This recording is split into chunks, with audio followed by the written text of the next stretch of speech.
and watch the video of your touchdown from that year. Did they say I would have ran them over too? They didn't say that. No. Is that true? No.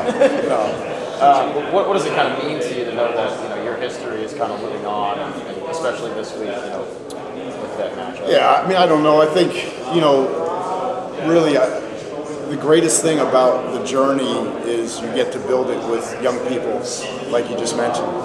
That's the greatest, that's the greatest part about this job, and hopefully one of the best things that I can do for them is help them on this process, help them through this journey, help them understand what we need to do and how we need to do it, and then that there's trust there, because that's how we do it. We do it together. So we have an unbelievable staff.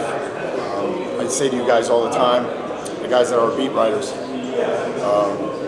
it is an incredible blessing to wake up every day and be able to go to work for the honor of coaching Xavier Watts or Jack Kiser or Drake Bowen or Morrison. I can go on, but they're such wonderful kids. It's an honor. Coach State's got a tight end of note nowadays too. What makes him unique? He is really, really a good football player. Number one, he's tough at the point of attack as a blocker. So if you just think he's a move tight end, you're incorrect, because he's strong and explosive at the point of attack, so he can play inline or move. I think the system really,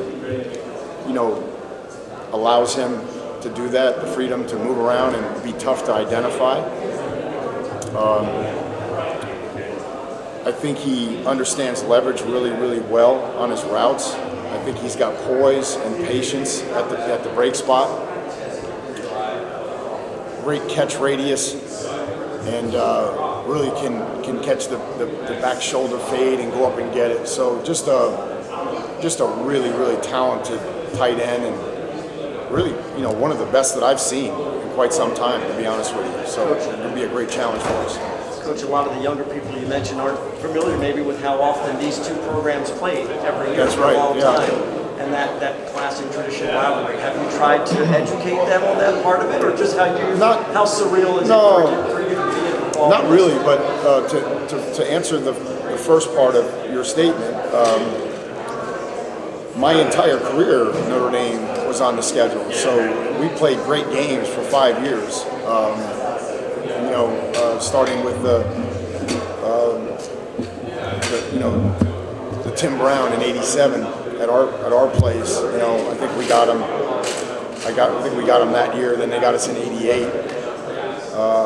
Man, I can't remember. I think they got us in '89, and then we got him in '90 and '91. So that just gives you an idea of what the game was like. So, as I said earlier, there's not much memory lane right now.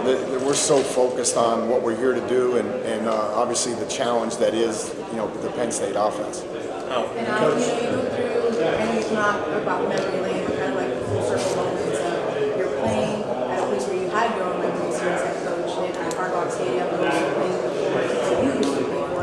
Like, do you ever start to think back of like, wow, this is kind of, I don't want to say cool for your words, but like, here's the only thing that, as you get older and you make the journey, you're grateful for everything, the good, the bad. You're just grateful for the experience. So it might be the littlest thing, but when I get a text from the brother of one of my former players that says, "Oh man, we would love for you to stop by," just little things like that make you appreciative of the journey, and I think you bring a part of each of those stops with you, and that makes you who you are, and I hope that's all the things that have contributed to who I am as a coach today. Oh, okay. That South Florida weather, they were telling us.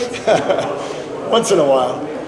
Coach, I know you said there's no memory lane right now, but you've probably told the story about the '90 game and your touchdown to help the comeback probably a billion times at this point in your life.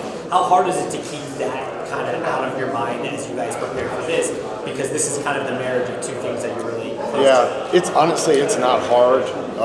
As I said, we were thrust into a situation where it was all hands on deck as soon as we landed. You know, we did not have like a day to rest. We didn't get a day to kind of regroup. And the last 4 days were really challenging for the players and the staff. So there has been no reflection, no nothing. So when I haven't even got to the hotel yet. So, you know, it's going to be a business trip. We're not down here long, and I know that's boring, but it's really, we're trying to stay consistent and trying to stay in our regiment. And my job is to give, you know, our guys the best possible opportunity to showcase their defense and obviously their ability to play together.